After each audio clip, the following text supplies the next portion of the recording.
आप प्रमुख अतिथि श्री अली सरदार जाफरी जी को दें, ताकि जाफरी साहब इस बंधे हुए पार्सल का रिबन खोलकर अपने मुबारक हाथों से इसका उद्घाटन करें, इसका विमोचन करें।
शायरी से मैं वाकिफ था और जिनसे मैं 20-25 साल पहले से भी वाकिफ हूँ, और हिंदी के कवि हैं और मैं उर्दू का शायर हूँ। उर्दू और हिंदी की दोस्ती बहुत ज़रूरी और बड़ी आम दोस्ती है, इसलिए मैंने फौरन हाँ कह दिया। लेकिन आज उस वक्त जब मैंने हाँ कहा था तो मैंने हिंदी के एक बड़े और मशहूर शायर के लिए हाँ कहा था, लेकिन आज जब ये कैसेट रिलीज हुआ है तो वो हिंदी के मशहूर और बड़े कवि के अलावा हिंदुस्तान के प्राइम मिनिस्टर का कैसेट है। मेरी कविताएं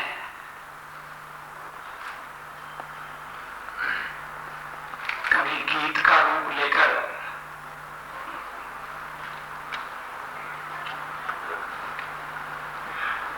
श्रोताओं का मनोरंजन करेंगी, या कभी नृत्य का रूप लेकर दर्शकों को मुक्त करेंगी, ऐसा मैंने कभी नहीं सोचा था।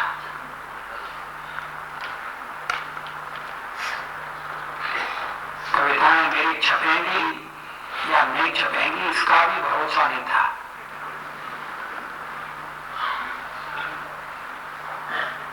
क्योंकि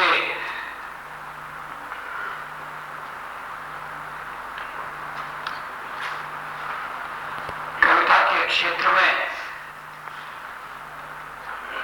मेरा योगदान न के बराबर है। अगर राजनीति में ना था, लगातार लिखता रहता, कविताएं सुनता और सुनाता, मुशायरों में जाता, कभी सम्मेलनों में भाग लेता, तो कविता लिखने का मन बना रहता।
कैसेट में भी कुछ उन कविताओं का समावेश हुआ है। मुझे अपनी इस प्रतिभा का अभी तक पता नहीं था कि मेरी लिखी हुई कविता गाई भी जा सकती है और उस पर नृत्य भी हो सकता है।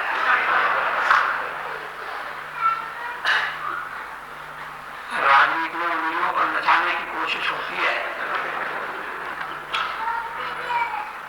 इससे पहले भी एक कार्यक्रम इसी सदन में हो चुका है, जब कैसी आदमी साहब आए थे, उनकी एक कविता श्रीमती उमा शर्मा ने पेश की थी। उसमें मेरी भी एक कविता शामिल थी, मौत से ठन गई। उसमें गहराई भी है और ऊंचाई भी है। ये दोनों, मैं संगीत का बहुत जानकार नहीं हूं, ऐसे ग्वालियर में पैदा हुआ था। ग्वालियर के बारे में कहा जाता है कि जब बच्चा पैदा होने के बाद रोता है तो वो भी सुर में रोता है, बेसुरा नहीं रोता है। पता नहीं ये मेरे ऊपर तो लागू नहीं हुआ, लेकिन पद्मजा का गायन और संगीत का संयोजन, दाता साहब के प्रयास और रमाबाबू की कंपनी की सहायता, सब अच्छे सहयोग मिले और मैं सबका आभारी हूं। कलाकार के नाते मुझे उनका आभार प्रकट करना ही चाहिए। मुख्य कलाकार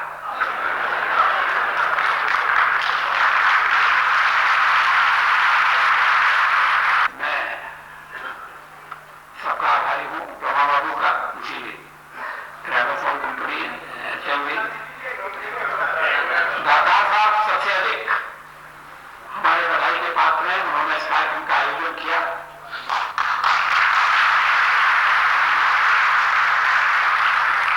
मैंने उनसे कहा था कि कहां से लोग आएंगे, किसे मेरी कविता में रुचि है, मगर दिल्ली के बारे में मुझे अपनी राय बदलना पड़ेगी। मैं बहुत आभारी हूं उनका भी और आप सबका।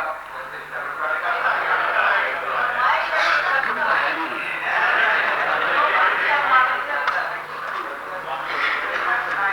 कि वो पुस्तक है नहीं। और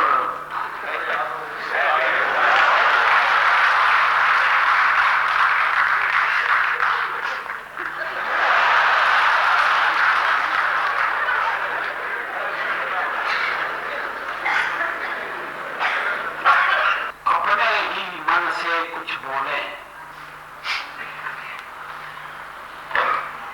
हम लोग बोलते बहुत हैं, दूसरों से बोलते हैं। कभी मीठा बोलते हैं, कभी कड़वा बोलते हैं, लेकिन अपने मन से बोलना ये भी बहुत जरूरी है। अपने ही मन से कुछ बोले। क्या खोया, क्या पाया जग में, मिलते और बिछुड़ते मग में। मुझे किसी से नहीं शिकायत, यद्यपि छला गया पग पग में। एक दृष्टि बीती पर डालें, यादों की पोटली टटोलें। अपने ही मन से कुछ बोले। क्या खोया क्या पाया जग में, मिलते और बिछुड़ते मग में। मुझे किसी से नहीं शिकायत, यद्यपि छला गया पग पग में। एक दृष्टि बीती पर डालें, यादों की पोटली टटोलें। आओ अपने ही मन से कुछ बोले। पृथ्वी लाखों वर्ष पुरानी,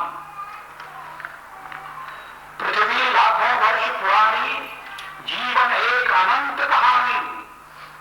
पर तन की अपनी सीमाएं, यद्यपि 100 शरदों की वाणी। मनुष्य 100 साल जिए, ये आशीर्वाद है, लेकिन तन की सीमा है। पृथ्वी लाखों वर्ष पुरानी, जीवन एक अनंत कहानी। पर तन की शब्दों की वाणी इतना काफी है, अंतिम दस्तक पर खुद दरवाजा खोलें, इतना काफी है,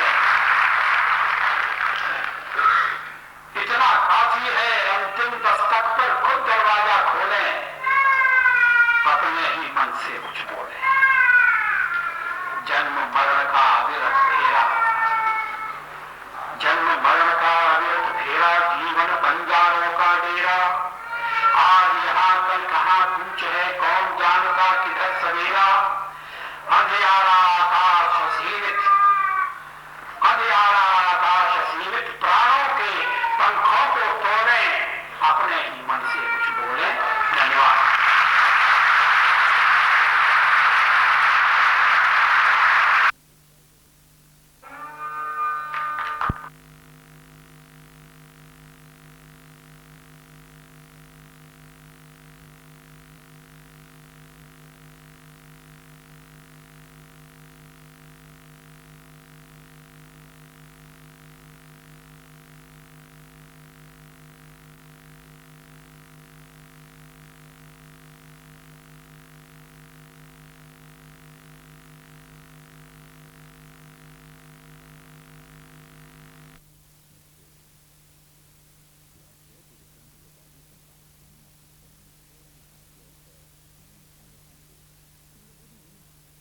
Of the militancy when it started in 1989, 7 years back.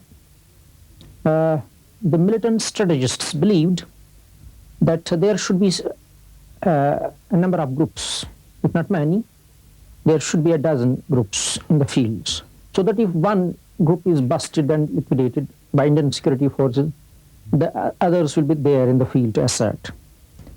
So this was the philosophy behind the formation of various groups in the beginning.